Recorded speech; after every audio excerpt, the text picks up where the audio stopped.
저는 오늘 우리에게 주신 이 요한복음 6장 1절로 13절의 말씀을 가지고 하늘의 법칙이라고 하는 그런 제목으로 말씀을 나눌 때 정말 하늘의 법칙이 무엇이고 하나님의 원리가 어떤 것인가 우리 한번 깊이 생각하면서 함께 은혜를 나누기 원합니다. 우리는 다 우리가 알 수 없는 어떤 법칙에 따라 살아가고 있는데 우리가 인생을 살아가다 보면 항상 문제를 만나게 되어 있습니다. 우리가 해결할 수 없는 그러한 문제들을 항상 만날 때마다 우리는 얼마나 힘들어하는지 몰라요. 우리가 지난주 토요일날 우리 김현준 집사님 그 천국 환송 예배를 이렇게 인도하면서 저는 유족들의 그 슬픔과 또 헤어짐의 아픔을 보면서 많은 생각을 해봤습니다. 좀 더 사셨으면, 좀 더 회복되셔서 남은 여생 또 이렇게 신앙생활 잘 하시다가 가셨으면 하는 그러한 안타까움, 아쉬움이 있었지만 그러나 우리 인간이 해결할 수 없는 일이기에 오늘 우리는 하나님의 법칙과 원리에 순종할 수밖에 없어서 어쩔 수 없이 또 장례를 치르고 환상 예배를 드릴 수밖에 없었습니다. 그래서 우리 인생을 가리켜서 사도 베드로는 나그네라고 그렇게 표현을 합니다. 잠시 왔다 가는 그런 나그네 인생이 우리의 인생이라는 것을 베드로는 늘 그렇게 고백을 했습니다.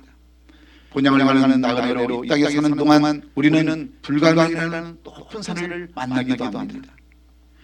이집트를 떠나 출애굽해서 가나안 땅을 향해 가던 이스라엘 백성이 홍해를 만났을 때 앞으로 나가지도 못하고 뒤에는 바로의 군대가 쫓아나왔을 때 그런 삶을 우리도 살아갈 때가 너무나도 많았어요.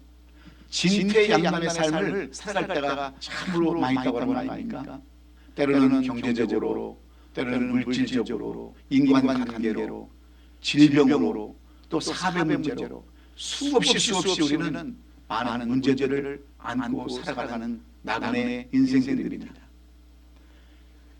그래서 이런 존재가 바로 우리들인데 성경은 우리에게 이러한 불가능한 문제도 해결할 수 있는 길이 있다고 알려주는 것이 바로 오늘 본문의 내용이고 또 우리도 이런 문제들을 해결하면서 살아왔기 때문에 오늘 이 자리에 있는 것입니다.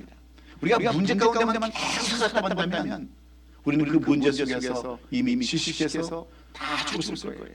그러나 지금 우리가 이 자리에 서 있는 것은 그래도 그런 문제가 어느 정도 해결되어서 오늘 이 자리에 있다고 하는 것과 여러분 무엇이 다를 것 같겠습니까? 지금은 좀 힘들어도 지금은 좀 어려워도 우리의 모든 문제를 해결하시다고 주시는 유리의 말씀을 오늘도 여러분 이 요한복음을 통해서 배우시고 하늘의 법칙이 무엇인가를 다시 한번 깨닫는 저와 여러분이 되었으면 좋겠습니다. 오늘 이 본문의 이야기는 유일하게 사복음서인 마태와 마가와 누가와 요한복음에 등장하는 유일한 사건입니다.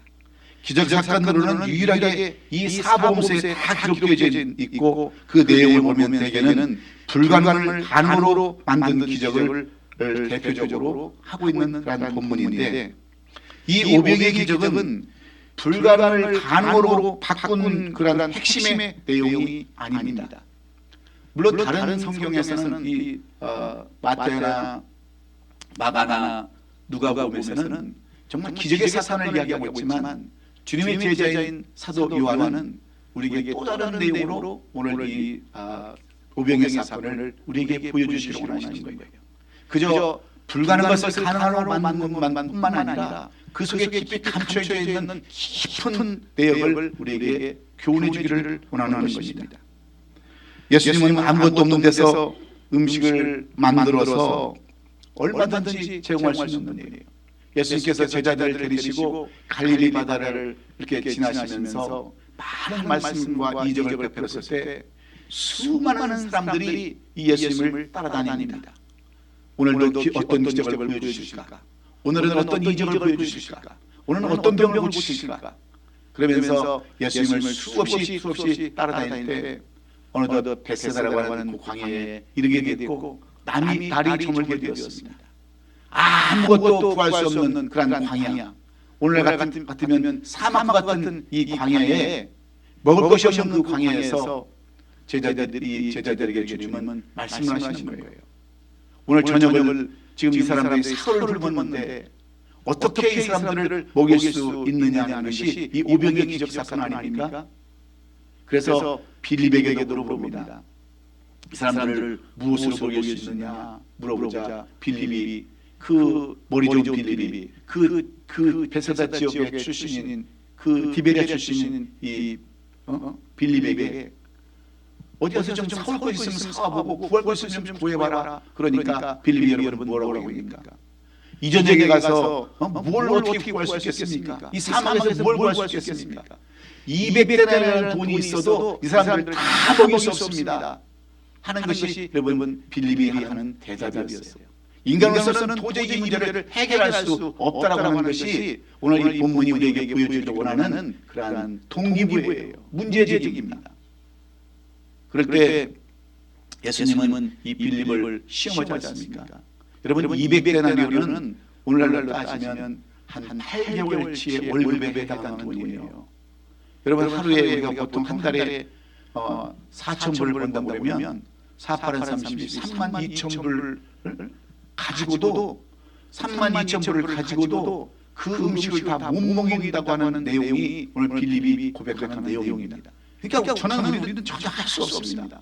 내 힘으로는 전혀 이 모든 일을 해결할 수 없습니다라고 단언하는 그러한 빌립의 이야기를 통해서 주님은 이 빌립과 또 겨우 어린아이를 통해서 떡 5개와 물고기 2마리를 가져다가 축사하심으로 그 많은 사람들을 먹이고도 12광리가 남았다고 하는 이 이야기를 통해서 주님이 우리에게 보여주시려는 내용이 뭐냐는 거예요.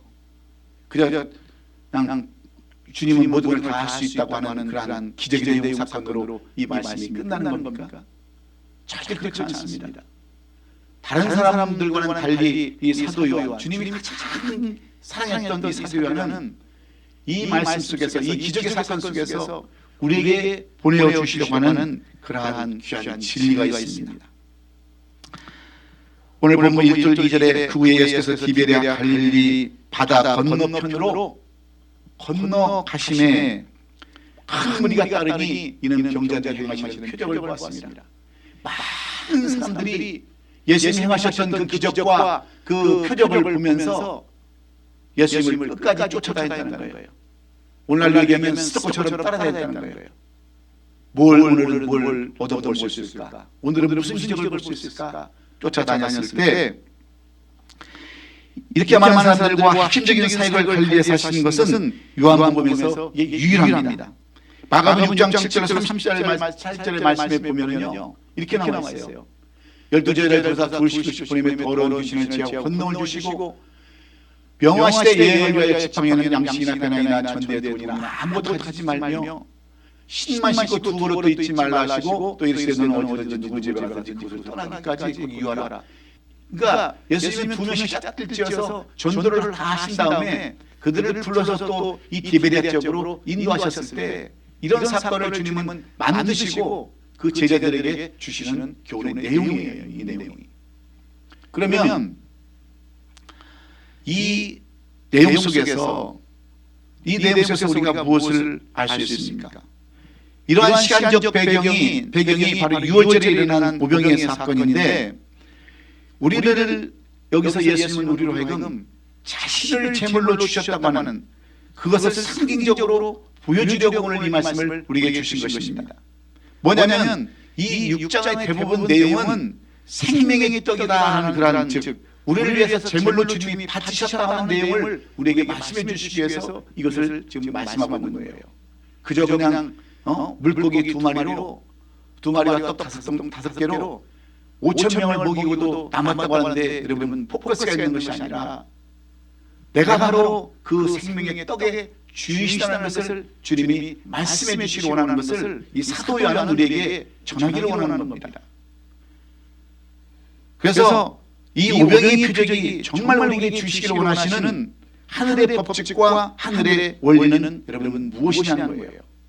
이 사건을 통해서 우리에게 보여주시는 그 하늘의 원리는 첫째로 쓸 수 없는 사람을 써주시는 하나님의 은혜를 기억하는 것이 하늘의 법칙이다, 원리다, 이런 말씀이에요. 오늘 보면 5절 6절에 보면 예수께서 눈을 들어 큰 무리가 자기에게 오는 것을 보시고 빌립에게 이르시되 우리가 어디서 떡을 사서 이 사람들에게 먹이겠냐 하시니, 이렇게 말씀하시면 친히 어떻게 하실지를 아시고 빌립을 시험해보고자 하심이라 이렇게 썼습니다. 여러분, 예수님께서 하시고자 하시면 하나님의 아들이신 예수님께서 이스라엘 백성들에게 만나를 내리셨던 것처럼 왜 광야에 만나를 내리지 않으셨겠습니까? 예수님이 뭘 못하시겠어요? 여러분, 우리는 가끔 토네이도가 치면 물고기가 그냥 바다의 물을 빨아들여가지고 육지에 물고기가 잔뜩 깔려있는 거 여러분 보셨죠? 저만 봤나요? 네. 얼마든지 하나님은 그렇게 물고기를 쏟아부으실 수 있는 분이세요. 만나 내리신 분이 그걸 못 내리시겠습니까? 그런데 예수님께서 그렇게 하시지 아니하시고 친히 빌립을 시험하고자 지금 이렇게 얘기했다는 거예요. 이 떡을 사서 사람에게 어떻게 모이겠느냐, 저 사람들 어떻게 먹일 수 있겠느냐고 지금 물어보는 거예요. 그럴 때 여러분, 빌립이 뭐라고 대답을 합니까? 한 7절 8절에 보면 빌립이 대답하되 각 사람은 조금씩 받게 할지라도 200개의 떡이 부족합니다. 우리가 어떤 수단과 방법을 다 동원한다 할지라도 200달러의 그 떡도 이 사람들 다 못 먹입니다. 그랬어요. 여러분, 그 당시 5천 명이라는 숫자는요, 이 이스라엘 사람들은, 유대인들은 여자를 숫자에 취급하지 않았어요. 애들을 숫자에 넣지 않았어요. 그러면 무려 2만 명이라는 사람들의 숫자입니다. 5천 명이 아니라. 이 2만 명의 사람들을 어떻게 먹일 수 있느냐는 거예요, 이 광야에서. 그렇게 부정적으로 안 됩니다, 못합니다 하는 이 빌립을 시험하기 위해서 오늘 예수님이 그 하늘에서 직접 기적을 베푸시지 아니하시고, 예수님이 직접 보이지 아니하시고 빌립을 지금 시험했다라고 이렇게 이야기하고 있습니다. 여러분, 그곳에서 음식을 구하기가 어려운 거예요. 사실 우리가 보기에도 힘든 곳이에요. 그래서 우리는 어떤 어려움을 당하면, 그런 이렇게 불가능한 일을 만나면 우리는 어떻게 합니까? 다 좌절해버리죠. 포기해버리죠. 그리고 내 뜻과 내 생각대로 이것을 이끌어가죠. 그런데 하나님께서는 이런 일들을 주실 때는 반드시 하나님의 원리로, 하나님의 법칙으로 그것을 이끌어 가신다는 거예요. 여러분, 하나님께서 왜 이스라엘 백성들을 광야에서 40년 동안 여러분 머물게 하십니까? 곧장 고센으로 올라가면 여러분, 하나님께서 약속하신, 아브라함이 약속하신 그 가나안 땅으로 곧장 갈 수 있음에도 불구하고 왜 40일이면 걸어갈 수 있는 그 길을 40년을 여러분 걷게 하십니까? 그들에게는 아직도 노예 근성이 남아있기 때문에 그래요. 그들을 곧장 그쪽으로 보내면 그쪽에 있는 아스르나 수많은 아람 군대나 거기에 의해서 이스라엘 민족이 멸망당할 수밖에 없기 때문에 하나님의 원리와 하나님의 뜻은 이들을 광야에서 훈련시키고 군대 조직을 만들어서 어느 정도 조직이 된 다음에, 그리고 뭔가를 깨달은 다음에 가나안 땅에 인도하시기 위한 것이 하나님의 원리와 하나님의 뜻이었어요. 그런데 우리는 그것을 모르니까 얼마나 조급하게 살아갑니까? 얼마나 힘들게 살아가요. 안 되면 포기해버리고, 안 되면 이사가버리고, 안 되면 옮겨버리고, 이런 것들을 하나님은 원치 않으신다는 거예요. 왜냐하면 하나님의 다 뜻과 섭리가 섞여져 있기 때문에 그렇습니다. 그래서 이 하나님께서는, 이 예수님께서는 베세다 출신인 빌립, 여러분 안드레도 다, 그 베드로도 다 베세다 출신이에요. 그 고향 그쪽을 너무 잘 아는 사람들에게 먼저 이것을 물어보는 거예요. 너희가 이 동네 잘하니까 어디 음식을 구할 데 있느냐? 너희가 이 동네를 잘하니까 어디 구할 데가 있느냐? 하지만 이들의 대답은 전부 다 불가능하다, 안 된다 그랬어요. 그런데 여기서 주님은 안 된다는 것으로 그럼 끝납니까? 주님께서는 쓸 수 없는 그런 사람, 부정적인 일하는 사람, 이런 사람을 써서 하나님의 일을 감당하신다는 것을 우리에게 보여주기 위함이라는 것을 우리가 안다면 여러분 우리도 소망을 가져야 되지 않겠습니까? 여러분 제가 잘나서 목사를 하고 여러분 이 자리에 섰습니까? 제가 제 자신을 뒤돌아보면 참 내가 봐도 부족하게 짝이 없고요. 내가 보기에도 연약하게 짝이 없고 내가 보기에도 정말 목사가 되어서는 안 될 사람이라는 것을 제가 스스로 알아요. 그럼에도 하나님 앞에 이렇게 설 수 있는 것은 이렇게 연약한 사람도 쓸 수 없는 사람도 하나님께서 쓰신다는 것을 은혜로 알고 저는 그것을 받아들이기 때문에 그래요. 제가 잘나서 이 자리에 서서 말씀 전하는 게 아닙니다. 그러니까 부족하니까 우리 이선영 목사님도 세워서 동사 목사를 세워서 함께 가기를 원하고 우리 부목사님들 전사들 세워서 가기를 원하는 것이지 여러분 우리가 뭐 경제적으로 뭐 넉넉하겠습니까? 그렇지만 하나님의 나라는 하나님의 법칙은 그렇지 않아요. 쓸 수 없는 사람도 써주신다고 하는 그 사실을 우리가 깨달으면 그것이 은혜인 줄로 믿어요. 우리가 장로 자격이 있어서 장로를 받습니까? 권사 자격이 있어서 우리가 권사 자격을 받아요? 그렇지만 그 직분을 줌으로 인해서 더 잘할 수 있기 때문에 격려하기 위해서 주시는 거예요. 똑똑해서 주시는 게 아니에요. 저도 수없이 교회가 힘들 때마다 정말 이제 그만 내려놔야지, 이제 그만 포기해야지, 그럴 생각이 내가 얼마나 많이 있겠어요. 그런데 우리 권사님들을 뵈면은 그것을 할 수가 없는 거예요. 네? 권사님들을 뵈면 그래도 우리 권사님들은 나는 이 교회에서 장래 지내기를 원합니다 하고 계시는 분들도 많이 계시는데 어떻게 여러분 포기할 수 있겠어요? 부족하지만 연약하지만 그래도 나 같은 사람 하나님께서 쓰신다고 하는 그러한 은혜를 우리가 생각하면서 감사함으로 힘들어하는 거 아니겠어요? 예. 바로 이 오병의 기적을 통해서 주님은 하나님의 원리를 보여주시는데 그런 사람도 부정적인 일하는 사람도 끝까지 여러분 주님의 제자로 여러분 사용하게 하시지 않습니까? 뭐가 여러분 잘나서 여러분 쓰게 하시겠어요? 여러분 오늘 우리도 잘난 건 아무것도 없지만 부족하기 짝이 없지만 이 오병의 기적을 통해서 하나님의 원리를 보여주시고 하나님의 법칙을 보여주시는 그 하나님, 그 주님을 생각하면서 우리도 감사로 이 한 주간 살아가시는 저와 여러분 될 수 있기를 주의 이름으로 축원합니다. 두 번째는 필요 없는데도 동참시켜 주시는 은혜를 기억하는 거예요. 오늘 본문에 보면요, 9절에 보면 여기 한 아이가 있어 보리떡 5개와 물고기 2마리를 가지고 있나이다. 그러나 그것이 이 사람에게 얼마나 되겠습니까? 라고 여러분 그렇게 내용이 나옵니다.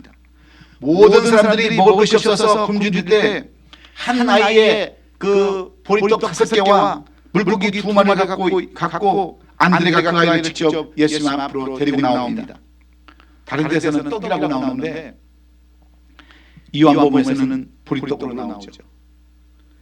요즘처럼 제과점이 그렇게 많지 않은 그때예요. 제과점에 가면 맛있고 좋은 그런 떡이 아니에요. 보기 좋은 떡이 아니에요. 여러분 중동에 가보면 보리떡은 사실 개도 잘 안 먹습니다.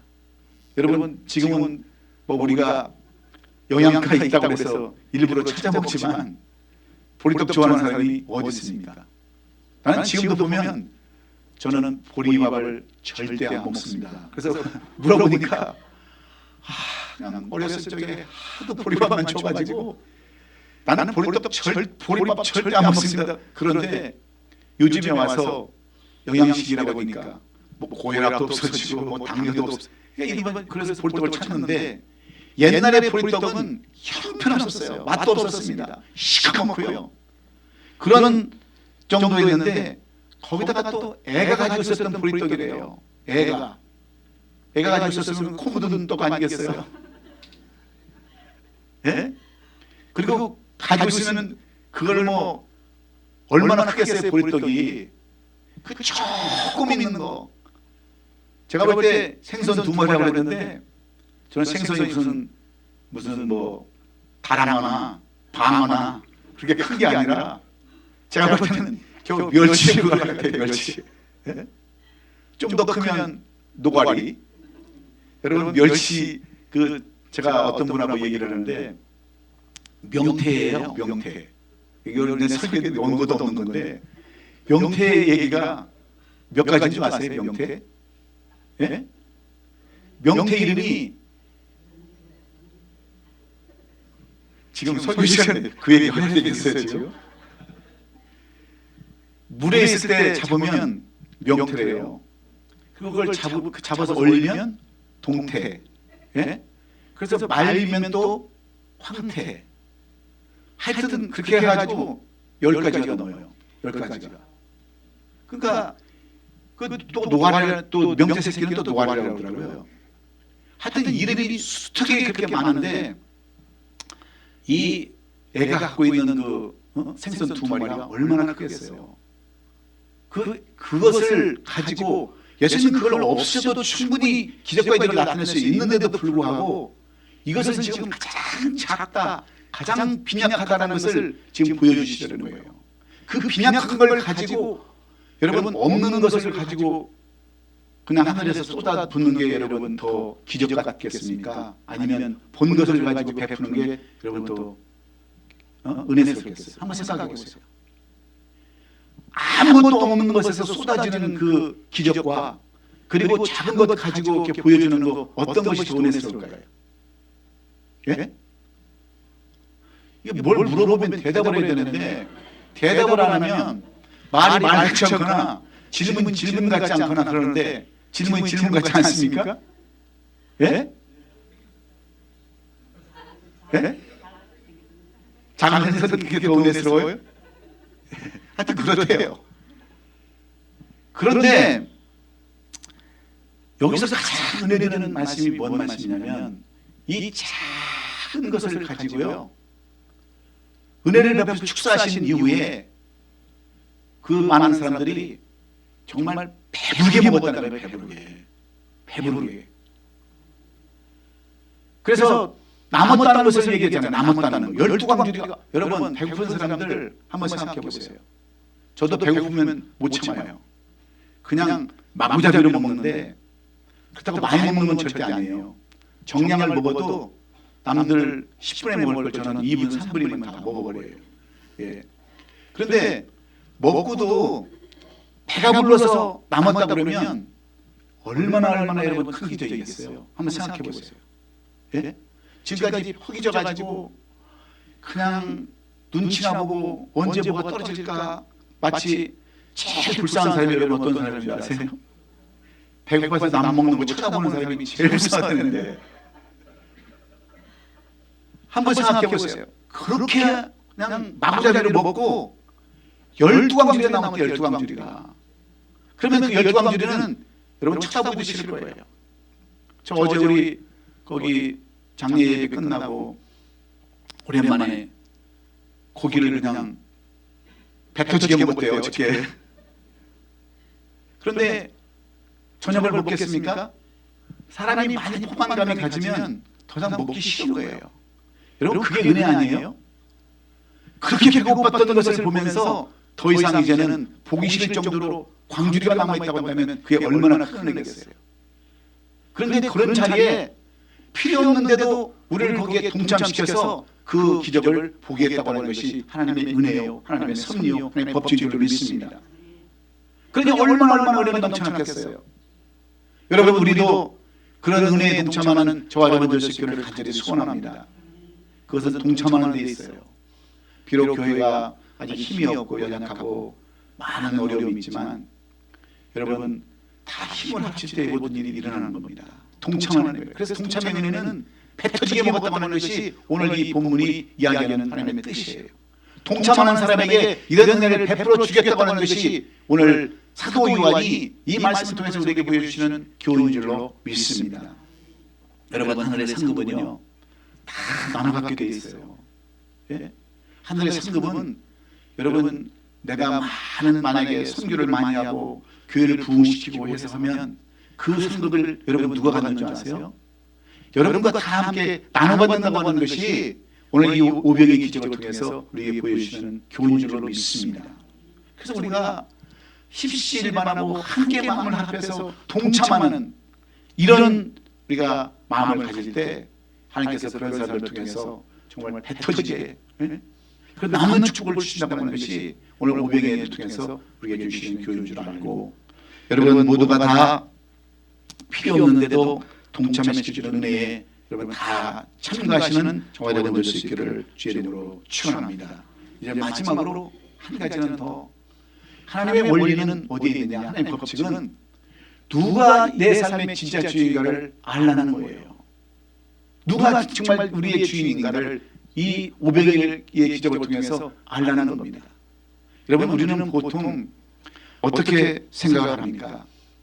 이런 기적과 모든 것들이 필요할 때 어떻게 얘기를 해요? 우리가 다 주인 되어 살지 않습니까?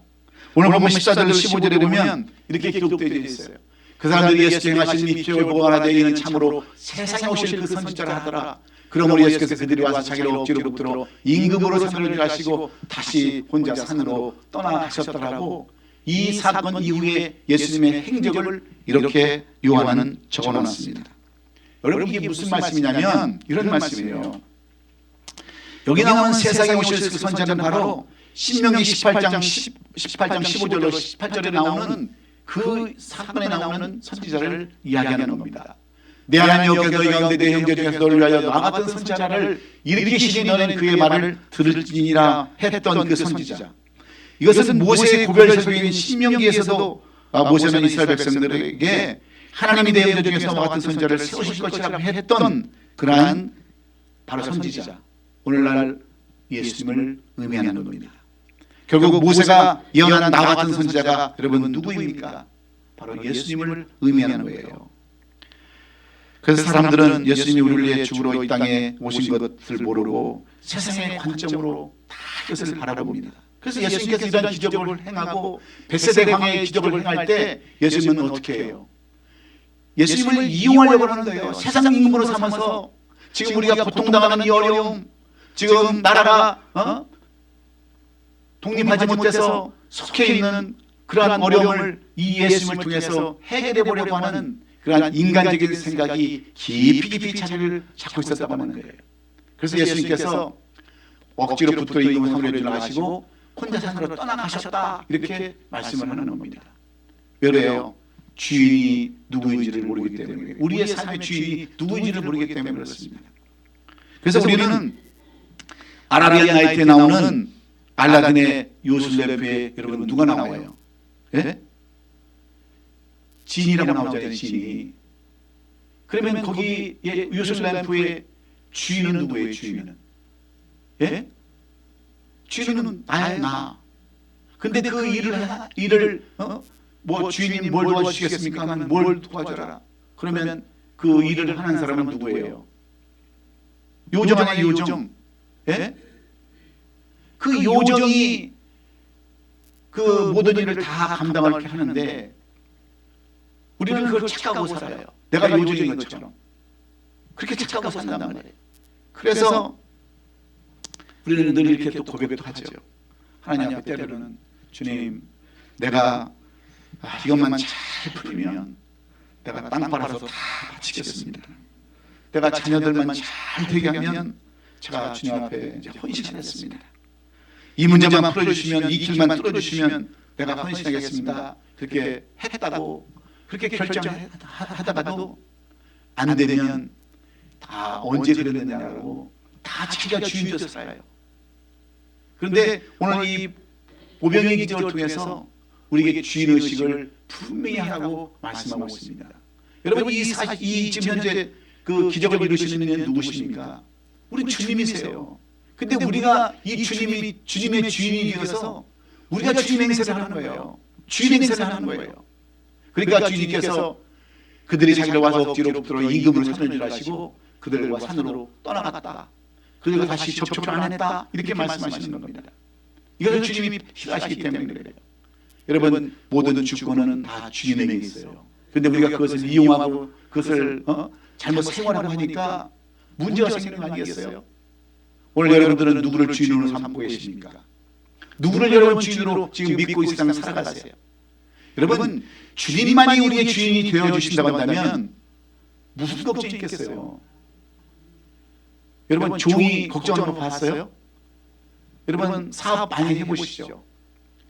주인처럼 여러분 전기세 걱정을 합니까? 월급 걱정을 합니까? 세금 걱정을 합니까? 인플루에는 일하고 월급만 받으면 되는 거예요. 차라리 종업원으로 사는 게 훨씬 편할 때 있어요. 그런데 주인으로 살려고 하니까 얼마나 힘듭니까? 주님이 우리의 주인이 되어주시겠다고 하는데도 불구하고 우리가 주인의 삶을 사니까 그 모든 어려움 다 겪어가지 않습니까? 여러분, 오늘 이 오병이의 기적을 통해서 주인의식을 확실히 할 수 있기를 주의 이름으로 축원해요. 주님 앞에 모든 것을 다 맡기면 여러분, 세상은 편할 수밖에 없는 거예요. 모두가 형통할 수밖에 없는 거예요. 그런데 내가 주인이 되다 보니까 얼마나 힘든 삶을 살아갑니까? 예수님을 참 주인으로 모시면서 정말 보잘것없는 나조차 사용하시는 주님과의 관계를 세워가라는 그러한 말씀입니다. 바로 이것이 오병이의 기적을 통해서 우리에게 주시고자 하시는 교훈인데, 쓸 수 없는 사람을 써주시는 은혜를 여러분 기억하시고요.